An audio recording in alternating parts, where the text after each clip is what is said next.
Radhe Radhe everyone. ये एक recorded healing session है। बेसिकली ये राइटिंग थेरेपी का एक सेशन है। इसमें हम अपने इनर चाइल्ड को एक लेटर लिखेंगे। राइटिंग थेरेपी आपको अंदर से क्लैरिटी देती है और आपके सोल, बॉडी, माइंड को एक अलाइनमेंट देती है। सेशन का नाम है इनर चाइल्ड हीलिंग, कि कैसे हम अपने इनर चाइल्ड को हील कर सकते हैं। लेकिन इनर चाइल्ड को लेटर लिखने से पहले मैं आपको समझाना चाहती हूं कि इनर चाइल्ड होता क्या है। जब तक आपको पूरी क्लैरिटी ही नहीं होगी कि ये इनर चाइल्ड क्या होता है, तो आप किसको ये लेटर लिखोगे। बेसिकली अगर आप चाहो तो इसको भी लिख सकते हो, जो मैं आपको एक्सप्लेन करने वाली हूं। बेसिकली इनर चाइल्ड एज से डिफाइन नहीं होता कि आपकी एज 10 साल है कि 20 साल है कि 70 साल है कि 80 साल है। इनर चाइल्ड का और एज का आपस में कोई लेना देना नहीं है। चाहे आप 16 के हैं, चाहे आप 40 के हैं, चाहे आप 30 के या 80 या 90 के हैं। बेसिकली ये आपका वो हिस्सा है, पार्ट ऑफ यू। ये आपका वो इमोशनल सेल्फ है। कौन सा? वो हिस्सा आपका जिसने पेन को फील किया है, इमोशनल पेन को, रिजेक्शन को, अबेंडनमेंट को, क्रिटिसिज्म को। यानी आपका वो इमोशनल सेल्फ जिसने पूरे पेन को होल्ड करके रखा हुआ है, वो आपका इनर सेल्फ, इमोशनल सेल्फ जो सेफ्टी चाहता था। वो चाहता था कि पापा आपको डांटे ना जब आप 6 साल के हो, या मम्मी आपको डांट ना मारे जब आप 13 साल के, 14 साल के हो, आप कुछ काम नहीं कर पा रहे, कुछ मार्क्स नहीं आ रहे, या आपका पार्टनर आपको साइलेंट ट्रीटमेंट ना दे, या आपके खुद के बच्चे जो 20 साल के हैं, 30 साल के हैं, वो आपसे जुबान ना लड़ाएं। इन द सेंस कि वो आपकी डिसरिस्पेक्ट ना करें, आपके ओपिनियन को वैल्यू करें कि मम्मा आप मैटर करते हो, पापा आप मैटर करते हो। या आपके जो सिबलिंग्स है, भाई बहन है, चाहे आपकी एज 20 है या 40 है या 80 है, आप फिर भी वो इमोशनल वार्मनेस चाहते हो, वार्मथ चाहते हो, गर्माहट चाहते हो। यानी a part of you, a emotional self, आपके अंदर का वो इंसान जो अभी भी प्रोटेक्शन की चाहत रखता है, वैल्यू की चाहत रखता है कि लोग उसे सुने, लोग उसको वैलिडेट करें। तो वो एक अधूरापन सा है आपके अंदर, उसमें बहुत सारा पेन भरा हुआ है।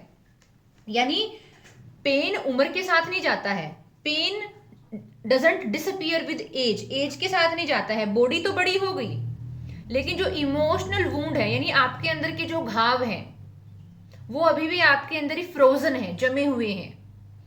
यानी 70 साल का भी इंसान रो रहा है क्योंकि उसको रिजेक्शन लग रहा है, उसको लाइफ रिजेक्शन फील करा रही है कि मेरे बच्चे, मेरे बहू, मेरे पोता पोती मेरे को वैल्यू नहीं कर रहे, मेरे को बर्डन फील करा रहे हैं। ऐसा लग रहा है कि मैं इनके ऊपर बोझ हो गया हूं। तो एक इंसान 70 की, 80 की एज में भी उस रिजेक्शन को, उस पेन को, छोड़ देने के डर को, उस अबेंडनमेंट को फील करता है।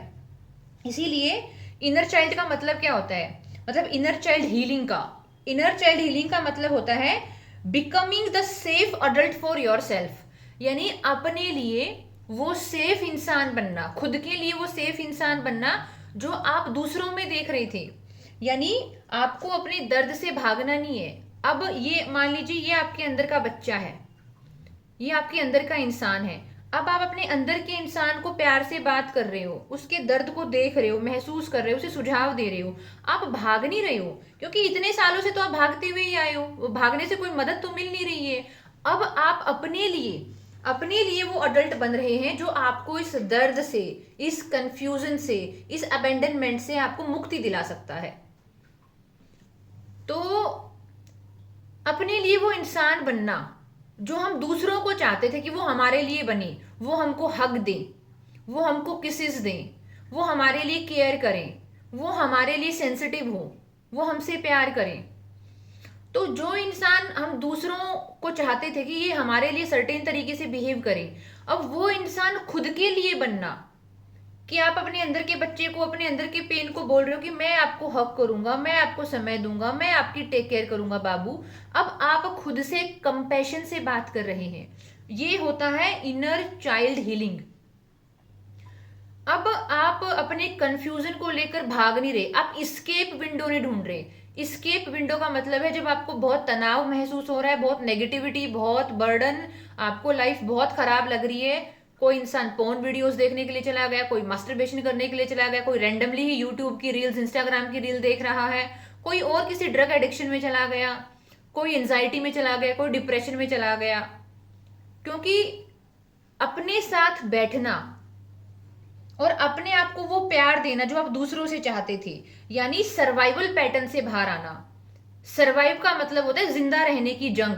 जब हम जंगलों में रहते थे ना, आज से कई हजार साल पहले, तो हम वो पेड़ की छाल पहनते थे और पेड़ के फल और पत्ते खाया करते थे अलग अलग तरीके से। यानी उस टाइम पे हम पशुओं से बचना चाहते थे, जंगली जानवरों से, कहीं वो हमको मार ना दे। तो मर जाने का डर हमारे अंदर खूब भरा हुआ था, अंदर ही अंदर भरा हुआ था। तो हम बस जिंदा रहने की कोशिश करते थे।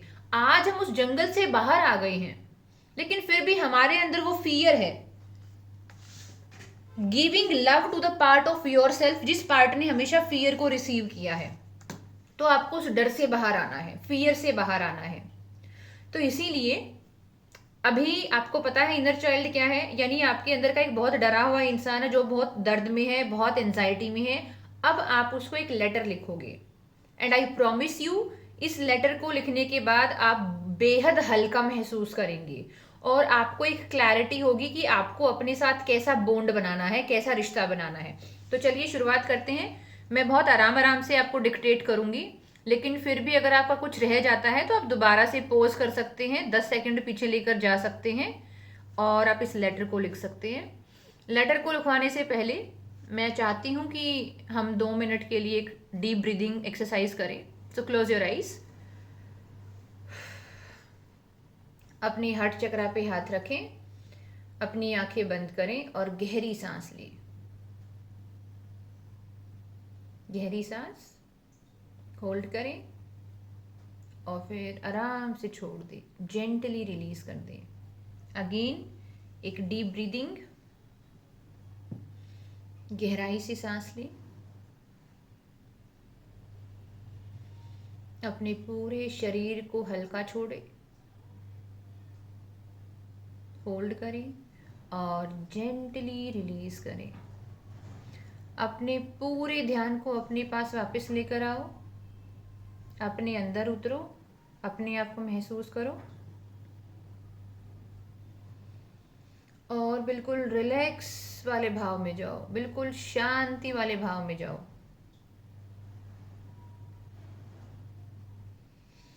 अब अपना पेन और पेपर उठाओ, चलिए लिखते हैं। शुरुआत करें।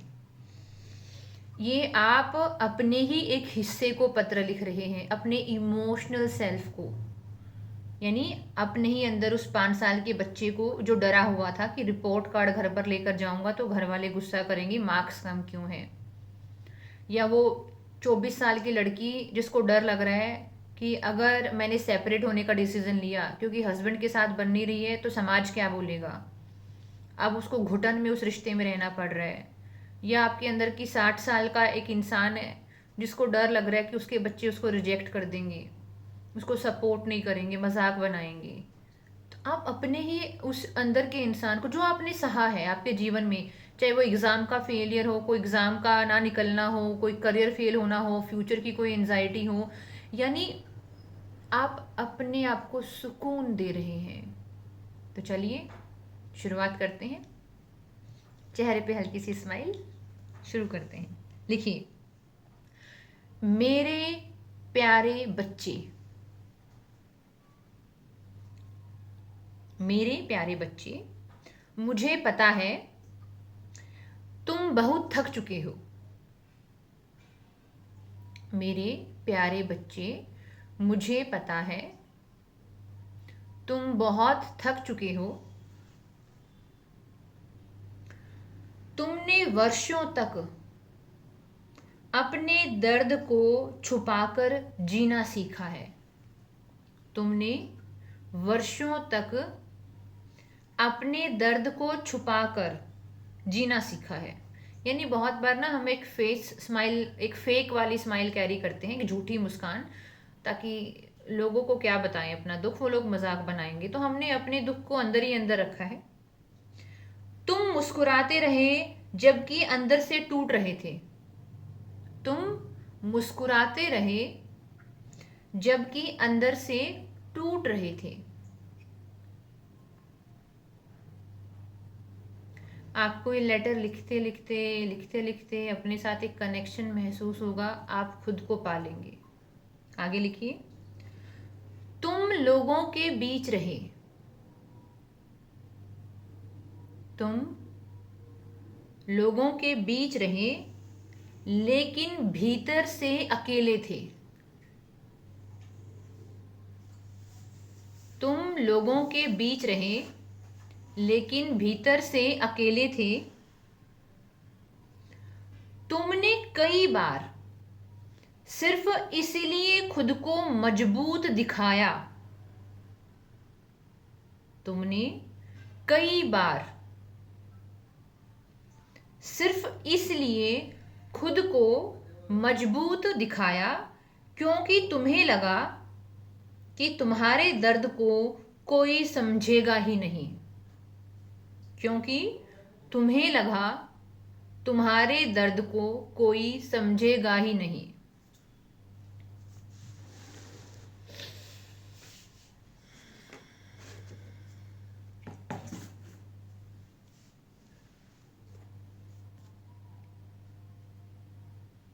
आगे लिखिए, मुझे पता है तुम्हारे अंदर आज भी वह बच्चा जिंदा है। मुझे पता है तुम्हारे अंदर आज भी वह बच्चा जिंदा है जो कभी सिर्फ प्यार चाहता था, जो सिर्फ कभी प्यार चाहता था, सुरक्षा चाहता था, अपनापन चाहता था।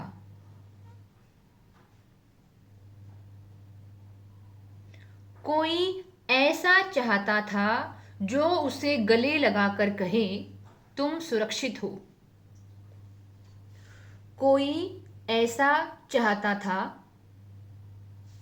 जो उसे गले लगाकर कहे तुम सुरक्षित हो। लेकिन जीवन ने तुम्हें बहुत जल्दी बड़ा बना दिया।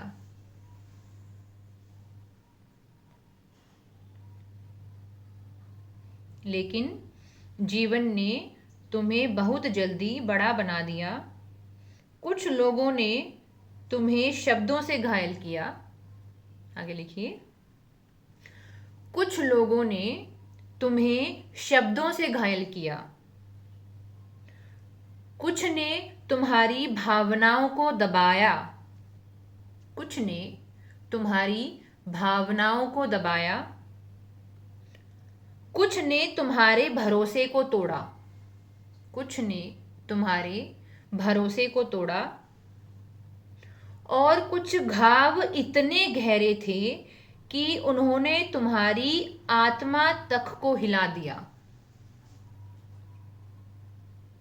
यानी आप अपने आप को बता रहे हो कि जीवन में ऐसी सिचुएशंस आई कि जहां उम्र से बड़ा बिहेव करना पड़ा। शायद अपने ही पेरेंट्स के लिए पेरेंट बनना पड़ा, अपने भाई बहनों के लिए मम्मी पापा बनना पड़ा।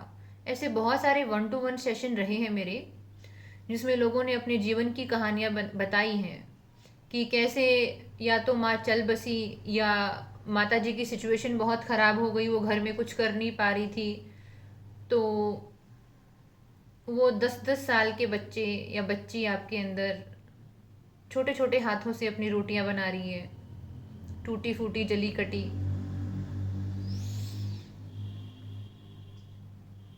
कई लोग अपनी मदर का इमोशनल सपोर्ट सिस्टम बने। ऐसे भी केसेस हैं जहाँ पर एक महिला है, उसकी 3 लड़कियां 4 लड़कियां पैदा हो गई हैं, वो लड़का पैदा नहीं कर पा रही है, ससुराल के पक्ष के लोग बड़ा अत्याचार कर रहे हैं। अब वो बच्ची अपने माँ के पूरे दर्द को महसूस करती है, अपनी माँ के घाव को अपने अंदर महसूस करती है। या घर में इतना टॉक्सिक इन्वायरमेंट रहा कि नखरे क्या होते हैं, लाड़ प्यार क्या होते हैं, उनको जानने का मौका ही नहीं मिला। घर में फाइनेंशियल स्ट्रगल इतने हैं, लोगों में लड़ाइयाँ इतनी हो रही हैं, कलह कलेश इतने हो रहे हैं, आपको समझा ही नहीं जा रहा है, आपके ट्रस्ट को बार बार तोड़ा जा रहा है, आपको कंपेयर किया जा रहा है, तो वो तो चीज़ आपके अंदर है, आपको उस चीज़ को अपने अंदर से आज़ाद करना चाहिए और करना पड़ेगा अगर सुकून वाली, शांति वाली, मैनिफेस्टेशन वाली लाइफ जीना चाहते हो। क्योंकि अगर अंदर आपके नकारात्मक भाव हैं, उसी तरह की चीज़ें आप बाहर से अट्रैक्ट करोगे, क्योंकि आपके अंदर वो मैग्नेट ही ऐसा है। इमोशन चुंबक की तरह होते हैं, इमोशंस आर मैग्नेट। जैसे इमोशंस यहाँ होंगे, वहाँ से ऐसे ही बाहर से आप जीवन को अट्रैक्ट करोगे। आगे लिखिए। अब ऐसे कुछ लोग हैं जिन्होंने बचपन में बहुत ही छोटी उम्र में सेक्सुअल एक्सप्लॉयटेशन को फील किया, कि लोगों ने अपनी मर्यादा से परे जाकर इन छोटे छोटे खूबसूरत से बच्चे को एक्सप्लॉइट किया। तो उनके लिए ये लाइन है, अगर तुमने बचपन में यौन शोषण, भावनात्मक उपेक्षा, डर, अपमान, तुलना, तिरस्कार और अकेलेपन का दर्द झेला है, अगर तुमने बचपन में यौन शोषण यानी सेक्सुअली एक्सप्लॉयटेशन, भावनात्मक उपेक्षा यानी इमोशनली नेग्लेक्ट कर देना, कि पेरेंट्स ही आपकी बातों के लिए सेंसिटिव नहीं है, या आपके भाई बहन जो सिबलिंग्स हैं वो आपकी चीज़ों को अवॉइड कर रहे हैं, या इवन आज के टाइम में भी, प्रेजेंट में भी आपके पार्टनर ने आपकी जो इमोशनल नीड्स हैं कि वो आपको सुने समझे, एक समय ऐसा रहा जब आपको टोटली अवॉइड किया, और वो आज आपके मन में पेन की तरह है, फियर है, इंसल्ट है, अपमान है, तुलना है, तिरस्कार है, या अकेलेपन का दर्द झेला है, तो जान लो, आगे लिखिए, तो जान लो उस दर्द की स्मृति आज भी तुम्हारे भीतर जीवित हो सकती है। यानी आप जान लो कि आज भी वो जो दर्द है ना, उसकी स्मृति, उसकी मेमोरी, एक लिविंग आइडेंटिटी आपके अंदर है उस चीज की। शरीर बड़ा हो जाता है लेकिन अंदर का घायल बच्चा वही रह जाता है। शरीर तो बड़ा हो गया लेकिन अंदर का घायल बच्चा वही है। आप यकीन नहीं मानोगे, ऐसे ऐसे बच्चे हैं जिनको 6 साल में, 7 साल में बहुत डांटा गया, पेरेंट्स ने हर बार डांटा, हर बार उनको इंसल्ट फील कराया कि तू है क्या, तेरी औकात क्या है, तुझे कुछ नहीं आता, ये वाला लैंग्वेज अपने बच्चे के साथ यूज किया। आज वो बच्चा 30 साल 40 साल का है, बहुत बढ़िया पैसा कमा रहा है, कंट्री में काम कर रहा है, बाहर यूएस यूके तक कंट्रीज में बहुत बढ़िया काम कर रहा है, बढ़िया पैसा कमा रहा है, लेकिन अंदर से घाव वही है, अंदर से पैटर्न वही है।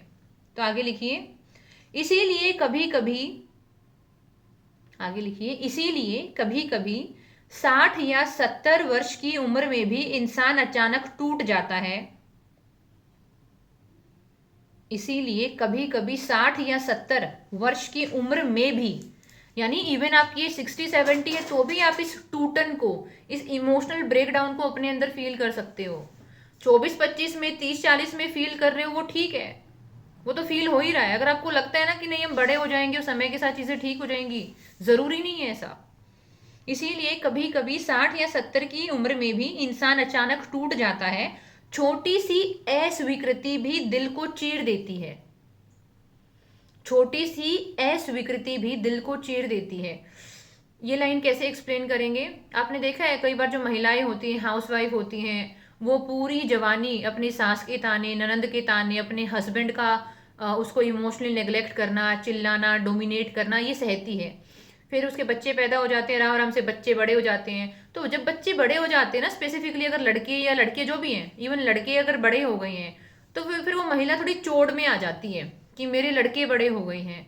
और क्योंकि मदर लड़कों से इमोशनली जुड़ी हुई है, क्योंकि उन्होंने उनको पाला ही ऐसे है, और उन्होंने भी मदर को विक्टिम बनते हुए फील किया है कि कैसे पापा चिल्ला रहे हैं, दादी चिल्ला रही हैं। तो अब वो लोग है ना अपनी मदर की ज़्यादा साइड लेने लग जाते हैं। अब उस मदर को इस एज में जाके 50 की 60 की उम्र में एक कॉन्फिडेंस आता है कि इस घर में मेरी चलेगी।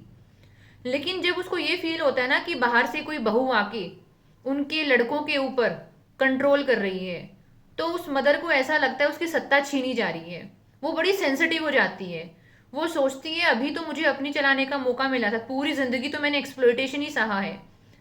तो कहीं ना कहीं वो जो सास है ना, वो अपनी बहू के कंपटीशन में खुद को फील करने लग जाती है कि नहीं, मेरा लड़का मेरी बात माने, या मेरा लड़का मेरी ही चीज़ों को प्रेफरेंस दे, इसकी चीज़ों को नहीं। ऐसा नहीं है वो जानबूझकर ये चाहती है कि उसके लड़के का घर बिगड़ जाए, लेकिन कहीं ना कहीं साइकोलॉजिकली, इमोशनली जब लड़का उसके हक में खड़ा रहता है, बोलता है, बातें करता है, तो उसको सेफ फील होता है, उसको वो पूरे जीवन की पूंजी लगती है कि मेरा बच्चा तो मेरी कैपिटल है, पूंजी है। तो इसीलिए ना कई बार सास बहू को एज अ कंपटीशन देने लग जाती है, फील करने लग जाती है। और बहू को फिर ऐसा लगता है कि ये मेरी सास का मेरी तरफ रुझान इतना टॉक्सिक क्यों है। ऐसा नहीं है वो जानबूझ के टॉक्सिक हो रही है, उसकी इनसिक्योरिटी उसको टॉक्सिक बिहेव करने पे मजबूर कर रही है। वो इनसिक्योर है कि पूरी लाइफ तो मेरी चली नहीं, अब मेरा बेटा है तब तक मेरी चल रही है, लेकिन अगर बेटे के ऊपर बहू का कब्जा हो गया तो फिर मेरी नहीं चलेगी, फिर मेरी लाइफ बहुत वीक रहेगी, मेरी आवाज की कोई वैल्यू नहीं होगी। तो कई बार इनसिक्योरिटीज भी रिश्तों को खराब कर देती हैं। आगे लिखिए, लास्ट लाइन थी, छोटी सी अस्वीकृति भी दिल को चीर देती है। तो आज इस लड़के ने छोटी सी बात भी नहीं मानी ना अपनी माँ की, तो इसका ना बिल्कुल दिल टूट जाएगा, ब्रेक डाउन हो जाएगा कि हाय मेरा बेटा मेरी बात नहीं मान रहा है। आगे लिखिए, थोड़ी सी दूरी अबेंडनमेंट जैसी लगती है। थोड़ी सी दूरी, मान लो कोई इंसान है, लड़ाई कलह कलेश की वजह से थोड़ा सा डिस्टेंस हो गया है, तो आपको 60-70 की उम्र में वो छोटी सी दूरी भी इतनी चुभ सकती है, आपको लगेगा किसी ने आपको अबेंडन कर दिया है। और थोड़ी सी कठोरता पुराने घाव खोल देती है। थोड़ी सी कठोरता यानी किसी ने थोड़ा सा रूडली बात कर लिया, ऑफिस में रूडली बात कर दी, फ्रेंड सर्कल में रूडली बात हो गई, मम्मी पापा ने बहुत रूडली बात कर ली, आपके पार्टनर ने आप पे गुस्सा कर दिया, तो अचानक से आपके सारे घाव खुल जाएंगे। वो घाव क्यों खुल रहे हैं? क्योंकि वो घाव हील ही नहीं हुए। उस घाव का हील होना बहुत जरूरी है, क्योंकि कोई चीज बार बार तभी तो खुल रही है, घाव है तो खुल रही है ना, घाव होता ही नहीं तो नहीं खुलता। इसीलिए हम अपने हर घाव को एक क्लोजर दे रहे हैं। आगे लिखिए, आगे लिखिए, क्योंकि अंदर का बच्चा अभी भी प्रेम का इंतजार कर रहा होता है। क्योंकि अंदर का बच्चा अभी भी प्रेम का इंतजार कर रहा है। आपका जो अंदर वाला बच्चा है ना, वो प्यार की उम्मीद कर रहा है। वो प्यार उसको मिला नहीं ना, पास्ट में मिला ना, अब मिल रहा है। और अब अगर किसी ने थोड़ा बहुत भी ऑन एंड ऑफ बिहेव किया इसके साथ, तो पुराने सारे जो घाव हैं, जो परतें हैं, वो खुल जाती हैं। आगे लिखिए, अभी थोड़ी मिच्योरिटी शुरू हो रही है लेटर में। अभी लेटर के इस हिस्से में हमने क्या है, रिकग्नाइज किया है, पहचाना है कि हमारे साथ क्या क्या रहा है। हमने अपने पैटर्न्स को रिकग्नाइज किया है। अब हम एक सेफ अडल्ट बन के, एक मिच्योर इंसान बनके अपने अंदर के बच्चे को कुछ अच्छी अच्छी बातें समझाएंगे। अभी तक तो हमने जो आप बीती हमारे साथ हुई है वही हमने पत्र में लिखा है, ताकि इसको हम वैलिडेट कर पाए कि हाँ भाई तुम्हारे साथ बहुत खराब हुआ है, रियलिटी में हुआ है, और हम उसके लिए, तुम्हारे लिए सिंपैथी है, तुम्हारे लिए बहुत प्रेम है, बहुत ज्यादा। लेकिन अब इसको समझदारी से कुछ नई चीजें सिखाएंगे, कुछ नई चीजें बताएंगे। ठीक है, आगे लिखिए, मेरे बच्चे आज मैं तुमसे कुछ कहना चाहता हूं। मेरे बच्चे आज मैं तुमसे कुछ कहना चाहता हूं। जो तुम्हारे साथ हुआ वह तुम्हारी गलती नहीं थी। जो तुम्हारे साथ हुआ वो तुम्हारी गलती नहीं थी। तुम प्रेम के योग्य थे। तुम प्रेम के योग्य थे, तुम सम्मान के योग्य थे, तुम सुरक्षा के योग्य थे। तुम्हें बचाया जाना चाहिए था, तुम्हें समझाया जाना चाहिए था, तुम्हें गले लगाना चाहिए था। हम इस अंदर वाले बच्चे को बोल रहे हैं, बाबू आपके साथ जो हुआ उसमें आपकी गलती नहीं थी, तो आप गिल्ट में मत जाओ। गिल्ट एक बहुत हैवी इमोशन होता है, तो गिल्ट में जाना आपकी कोई हेल्प नहीं करेगा कि गिल्ट में जाने से आपकी कोई हेल्प हो जाएगी। तो एक बार फिर से रिपीट कर रही हूं मैं, तुम्हारे साथ जो हुआ वह तुम्हारी गलती नहीं थी। तुम प्यार के योग्य थे, तुम सम्मान के योग्य थे, तुम सुरक्षा के योग्य थे। तुम्हें बचाया जाना चाहिए था, तुम्हें समझाना जाना चाहिए था, तुम्हें गले लगाना जाना चाहिए था। लेकिन जिन लोगों को तुम्हें संभालना था, शायद वे खुद अपने घावों में खोए हुए थे। अब पता है आखिरी लाइन में क्या बोल रहे हैं, कि जिन लोगों को, लेकिन जिन लोगों को तुम्हें संभालना था, कि कोई आपको संभाले, यानी हमारे पेरेंट्स हैं, हमारा पार्टनर है, हाँ, हमारे mother in low, father in लो, हमारे दोस्त जिनकी ड्यूटी थी कि वो हमको संभाले, शायद वे लोग खुद अपने घावों में खोए हुए थे। यानी उनके खुद वुंड्स थे, वो अपने ही वुंड्स को हील नहीं कर पा रहे थे, वो अपना ही इमोशनल सपोर्ट सिस्टम नहीं बन पा रहे थे। शायद वो लोग खुद को ही अवॉइड करते हैं, अपने ही इनसिक्योरिटीज को, अपने डर को, अपनी एंजाइटीज को, अपनी कमियों को वो लोग खुद अवॉइड करते हैं, तो वो आपको क्या ही सुनते। आगे लिखिए, और तुमने धीरे धीरे दर्द को अपनी पहचान बना लिया। और धीरे धीरे तुमने दर्द को, पेन को अपनी आइडेंटिटी बना लिया। और आगे बहुत बढ़िया चीज है जो आप रेजोनेट करोगे। तुमने लोगों को खुश करना सीखा। तुमने, जिसको पीपल अपीजिंग बोलते हैं, तुमने लोगों को खुश करना सीखा, हर समय डर में रहना सीखा, हर बात को दिल पर लेना सीखा, खुद को दोष देना सीखा, अपनी भावनाओं को दबाना सीखा।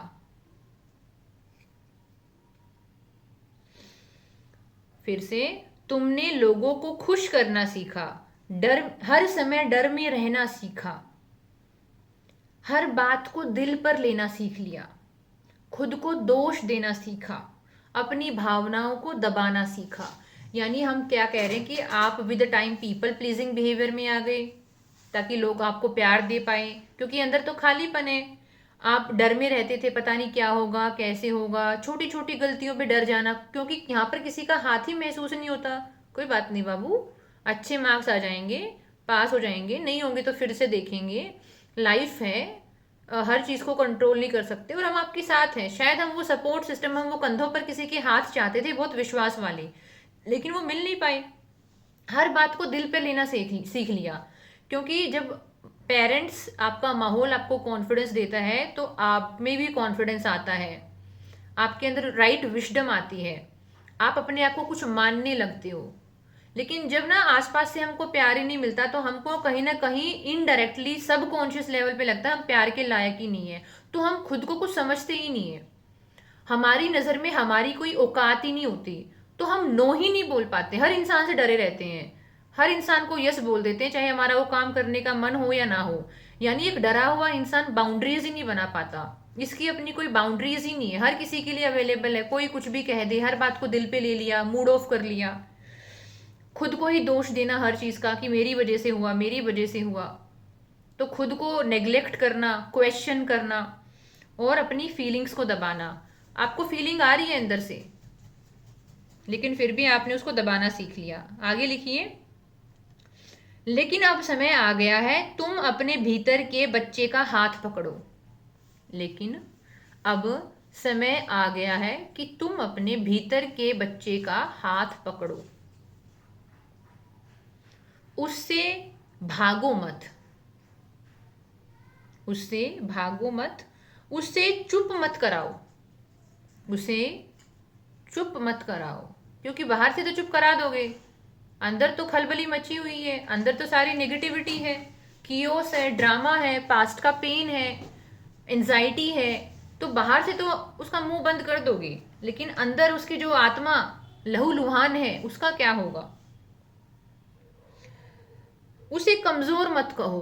अब आप अपने अंदर अंदर के इंसान को कमजोर मत कहो, इसको कमजोर नहीं, तो बच्चा है ना, हमको बकरी का मेमना थोड़ी बनाना है, बब्बर शेर बनाना है इसको।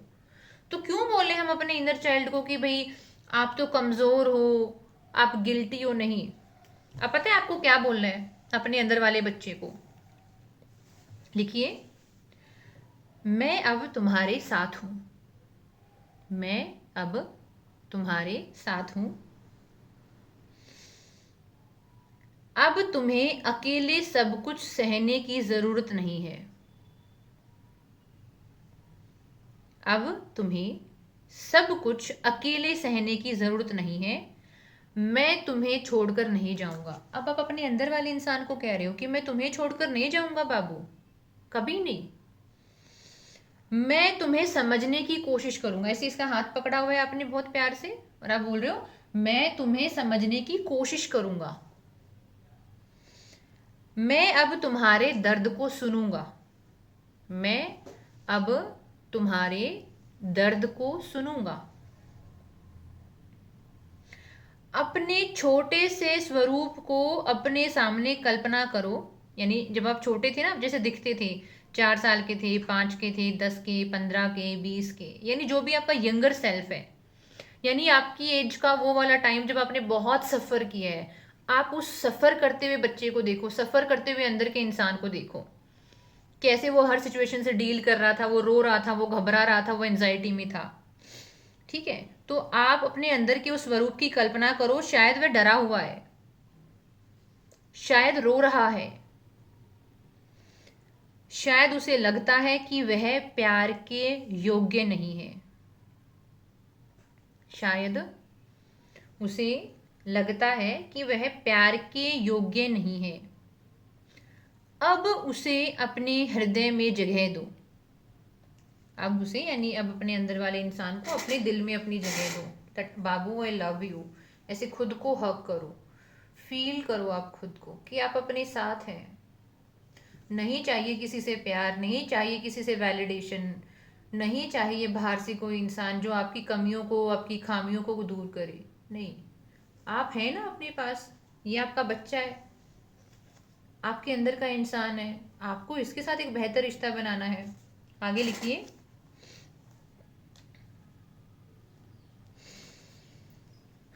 उसे कहो। अब उसे अपने हृदय में जगह दो, उसे कहो, तुम टूटे हुए नहीं हो, तुम सिर्फ बहुत घायल हो और अब तुम्हें ठीक होने का अधिकार है। अब तुम्हें ठीक होने का अधिकार है। फिर से लिखिए, तुम टूटे हुए नहीं हो, यानी उसको कह रहे हैं कि बच्चा आप नहीं टूटे हो, आप बस थोड़े से घायल हो। ऐसा नहीं कि आप टूट ही गए हो, नहीं, आप तो छोटे से, यहाँ पे छोटा सा घाव है आपको, ये तो ठीक हो जाएगा, मरहम लगा देंगे, और आपको तो ठीक होने का अधिकार है, सब लोगों को ठीक होने का अधिकार है। अब आगे लिखिए, नेक्स्ट पैराग्राफ, हीलिंग का मतलब अतीत को मिटाना नहीं होता। हीलिंग का मतलब अतीत को मिटाना नहीं, यानी हम पास्ट को मिटा नहीं सकते, वो तो जैसा था वैसा ही रहेगा, हम पास्ट में जाके नहीं बदल सकते किसी चीज को। लेकिन क्या कर सकते हैं, आगे लिखिए, हीलिंग का मतलब अतीत को मिटाना नहीं होता। हीलिंग का मतलब है अतीत अब तुम्हारी आत्मा पर राज ना करे। अतीत यानी पास्ट आपकी आत्मा पर राज ना करे, यानी आज भी आपके प्रेजेंट को वो कंट्रोल नहीं करना चाहिए। जो हुआ सो हुआ, वहां से अपना लेसन सीखा और फिर हंसी खुशी अपने रास्ते पर प्रस्थान किया, जहां पर प्रेम है, उमंग है, रोशनी है। अब हम खुद को क्या लिख रहे हैं, आगे पैराग्राफ, धीरे धीरे खुद से प्रेम करना सीखो। धीरे धीरे, बहुत धीरे धीरे, बहुत ग्रेजुअली। कुछ लोग हैं जो हमारे हीलिंग और मेडिटेशन सेशंस में आते हैं, जो हमारे मंथली प्रोग्राम चलते हैं, वो कुछ 10 दिन में, 20 दिन में, 25 दिन में ही इतने एंग्शियस हो जाते हैं, हम ठीक नहीं हो रहे, हम ठीक नहीं हो रहे।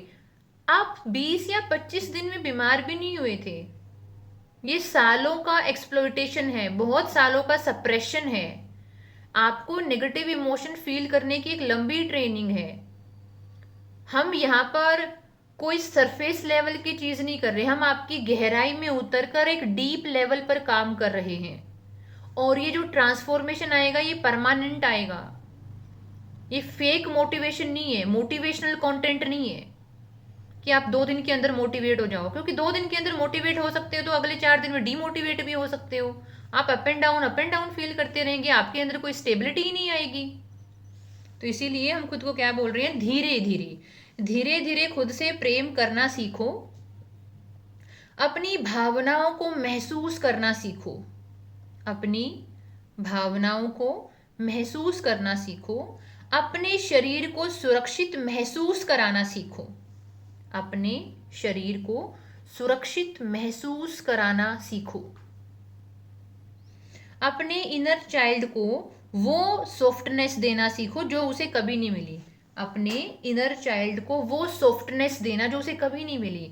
उसे बोलो कोई दोस्त नहीं बन रहा तो हम दोस्त बनेंगे, हम दोनों बाहर कॉफी पीने जाएंगे, हम घर में बढ़िया मैगी बना के खाएंगे, हम कोई फेवरेट मूवी देखेंगे, मॉर्निंग वॉक जाएंगे, छोटे छोटे स्टेप लेंगे, बेबी स्टेप लेंगे, जो तुमको पसंद है वो सीखेंगे। ऐसा ही तो बोल सकते हैं ना कि हम आराम आराम से रिलेशनशिप बनाएंगे अपना। आगे लिखिए, और याद रखना, आगे पैराग्राफ है, और याद रखना हीलिंग की कोई उम्र नहीं होती। ऐसा नहीं है कि जी हम 80 साल के हमारी क्या हीलिंग होगी। एक बार हमारे सेशन में एक अंकल आए थे, तो वो अंकल बोले कि आप जो सेल्फ लव सिखा रहे हो, आप जो सेल्फ रिस्पेक्ट, सेल्फ वर्थ और बाउंड्रीज बनाना सिखा रहे हो, ये जो 25-30 साल के लोग हैं जो कंपटीशन की तैयारी कर रहे हैं, नौकरी कर रहे हैं, इनके लिए तो ठीक है। लेकिन जो औरत 70 साल की उम्र में है, 80 साल की उम्र में है, जिसको परिवार में पोता पोती को, बहू को देखना है, वो बाउंड्रीज को सीख कर क्या करेंगी, वो सेल्फ रिस्पेक्ट को, सेल्फ लव को सीख कर क्या करेंगी, उनका ये क्वेश्चन था। हीलिंग की कोई उम्र नहीं होती, क्योंकि इमोशंस तो 16 साल की उम्र में भी फील होते हैं, इमोशन तो 40 की उम्र में भी महसूस होते हैं, इमोशन तो 80 की उम्र में महसूस होते हैं, और शायद 16 की उम्र में, 40 की उम्र में इमोशनल पेन कम फील हो, क्योंकि उसको उम्मीद होती है कि अरे टाइम के साथ हम और मेच्योर हो जाएंगे, आगे बढ़िया जिंदगी जिएंगे, आगे बढ़िया जिंदगी जिएंगे। लेकिन जो इंसान एक बुजुर्ग अवस्था में आ गया है, 70 में आ गया है, 80 में आ गया है, वो तो पीछे वाली पूरी जिंदगी को देखता है कि यार मेरा तो कोई इन्वेस्टमेंट काम ही नहीं आया, और आगे मेरे पास कम उम्र बची है, क्योंकि मेजोरिटी 70-80% जिंदगी तो मैंने ऐसे गुजार दी, और अब मेरे बच्चे मेरा एहसान मानने की बजाय, मुझसे प्यार से बात करने की बजाय, ये तो सब मेरे ऊपर चढ़ रहे हैं, इरिटेट हो रहे हैं, मुझे डोमिनेट करने की कोशिश कर रहे हैं। मेरी पीस ऑफ माइंड, मेरी mental health, emotional health, physical health important ही नहीं है। तो इंसान 70 की उम्र में तो और ज्यादा ब्रेक डाउन फील करता है। इसीलिए हीलिंग की कोई उम्र नहीं होती। 60 साल की उम्र में भी इनर चाइल्ड हील हो सकता है। आगे लिखिए, 60 साल की उम्र में भी इनर चाइल्ड हील हो सकता है। 70 साल की उम्र में भी दिल फिर से नरम हो सकता है। यानी आपका दिल नरम हो गया 70 की उम्र में अपने लिए, क्या खुल के जिंदगी जिएंगे, अभी मरे थोड़ी है। मान लो किसी की 70 साल उम्र है, उसकी मौत 80 में आनी है, भाई 10 साल तो है, 10 साल तो जी लूं, 10 साल तो फेवरेट खाना खा लूं, कोई मूवी देख लूं, कोई एक्सरसाइज कर लूं, कोई गेम खेल लूं, कोई नई चीज सीख लूं, कोई किताब पढ़ लूं। 10 साल तो है भाई, वो तो मैं मौज के बिताऊं, सारी कमियां निकाल दूं जो 70 में नहीं निकाल पाया मैं।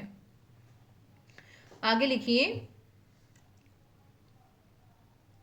और वर्षों के बाद भी आत्मा फिर से शांति महसूस कर सकती है, और वर्षों के बाद भी फिर से आत्मा शांति महसूस कर सकती है। आगे, तुम्हें परफेक्ट बनने की जरूरत नहीं है। तुम्हें परफेक्ट नहीं बनना है, परफेक्ट बनने की जरूरत नहीं है। तुम्हें सिर्फ अपने लिए इमोशनली सेफ बनना है, अपने लिए इमोशनली सेफ बनना, कि ये आपके अंदर का बच्चा है, इसको लो फील हो रहा है। बाबू क्यों लो फील हो रहा है? ये बोलेगा मुझे डर लग रहा है, मैं एग्जाम में पास नहीं होऊंगा। कोई बात नहीं बाबू, डरो मत। एक एग्जाम में फेल होने से पूरी जिंदगी खराब नहीं होती है। हम आगे देखेंगे क्या करना है, पहले एग्जाम देते हैं, फिर आगे रिलैक्स होके देखेंगे क्या करना है। या मुझे डर लग रहा है, मेरे बच्चे ये कर रहे हैं, मेरा परिवार ये कर रहे हैं, नहीं बाबू डरो मत, मैं हूँ आपके साथ, मैं आपके साथ हूँ, डरने की क्या बात है, मैं हूँ। हम आराम से देखेंगे, शांति से देखेंगे क्या कर सकते हैं। आप खुद के साथ एक रिलेशन बना रहे हो, कितना खूबसूरत बात है ये। आगे लिखिए, हल्का सा ही थोड़ा सा लेटर बचा है। एक दिन तुम्हारे भीतर का बच्चा मुस्कुराएगा, एक दिन तुम्हारे भीतर का बच्चा मुस्कुराएगा, और पता है वो क्या बोलेगा? आखिर में लिखिए, एक दिन तुम्हारे भीतर का बच्चा मुस्कुराएगा और कहेगा, आखिरकार कोई तो मेरे पास वापस आया, आखिरकार कोई मेरे पास वापस आया, और वह कोई दूसरा नहीं तुम खुद हो, और वह कोई दूसरा नहीं तुम खुद हो। यानी तुम खुद अपने पास वापस आ रहे हो। मैं आपको बताना चाहती हूँ, आपका पत्र पूरा हुआ खुद के लिए जो आपने लेटर लिखा। मैं आपको बताना चाहती हूँ, आप दुनिया भर का यूट्यूब का कंटेंट देख लो, कोर्सेज देख लो, खरीद लो, जब तक कोई इंसान आपको ये नहीं सिखा रहा कि तुमको अपने पास वापस लौटना है, खुद के साथ एक अच्छा रिश्ता बनाना है, अपने लिए एक इमोशनली सेफ अडल्ट बनना है, यानी अपने लिए एक मिच्योर इंसान बनना है, ताकि आप अपने अंदर के बच्चे को समझा पाओ, तो वो चीज़ आपके लिए नहीं है। वो चीज़ सिर्फ आपके ऊपर हफ्ता 10 दिन काम करेगी, फिर आप दोबारा से पुराने वाले ट्रैक पर वापस आ जाओगे। लेकिन अगर आप सही काम करना सीख गए, अपने साथ कनेक्शन बनाना, बढ़िया लेटर्स लिखना, मेडिटेशन करना, क्वेश्चन आंसर पूछना, देखो आपने जो ये पैटर्न जिया है नेगेटिविटी का, अबेंडनमेंट का, एंजाइटी का, ये एक लंबा पैटर्न है। मतलब पूरा एक नेटवर्क सा बना हुआ है, यहाँ से भी नेगेटिव फील, यहाँ से भी नेगेटिव फील, यहाँ भी एंजाइटी, यहाँ भी पेन, पूरी व्यवस्था है। अगर आपको इस व्यवस्था से बाहर आना है तो आपको एक दूसरी व्यवस्था चाहिए जहाँ पर सेल्फ लव हो, सेल्फ टॉक हो, मेडिटेशन हो, लेटर राइटिंग हो, अफर्मेशन हो, रियल क्वेश्चन हो, रियल हीलिंग प्रैक्टिसेस हो। एक व्यवस्था ही आपको हेल्प कर सकती है। अगर आप ये काम खुद से कर पा रहे हैं, ये बहुत खूबसूरत चीज़ है, आप करिए। चैनल पे बहुत कंटेंट है, ऐसे मैंने बहुत सारे रिकॉर्डेड सेशन भी किए हैं। हमारे हीलिंग और मेडिटेशन बैच के भी सेशंस हम कुछ ना कुछ रिकॉर्ड करते हैं, और सारी वीडियोस भी हैं। ये हमने कोई वायरल वीडियोस नहीं बना रहे हैं, रियल वर्क है। अगर आप खुद से चैनल की मदद लेके ये काम कर पा रहे हैं, राधा रानी आपको शांति दे, तरक्की दे, बरकत दे, आप खुद से मिल पाओ। लेकिन अगर आपको लग रहा है कि आपको एक प्रॉपर सिस्टम चाहिए, तो हमारे हीलिंग और मेडिटेशन के जो बैच हैं वो आपकी इस काम में हेल्प कर सकते हैं। जहां आप डेली खुद को एक एक्सपोजर दोगे, अपने अंदर के बच्चे से बात करोगे, आप लेटर लिखोगे, आप बहुत सारे पार्टिसिपेंट को देखोगे कि वो ऐसा ही कुछ क्वेश्चन पूछ रहे हैं, उनको आंसर मिल रहे हैं, हम मेडिटेशन कर रहे हैं या लेटर लिख रहे हैं, यानी कुछ ना कुछ ऐसे तौर तरीके ढूंढ रहे हैं और अप्लाई कर रहे हैं जो आपके और आपके इनर चाइल्ड के बीच की दूरी को कम कर दें, और आप खुद से मुलाकात कर पाओ, खुद को प्यार कर पाओ। तो इसलिए मेरे और अप्पू की तरफ से आपको राधे राधे, राधे राधे, हर हर महादेव।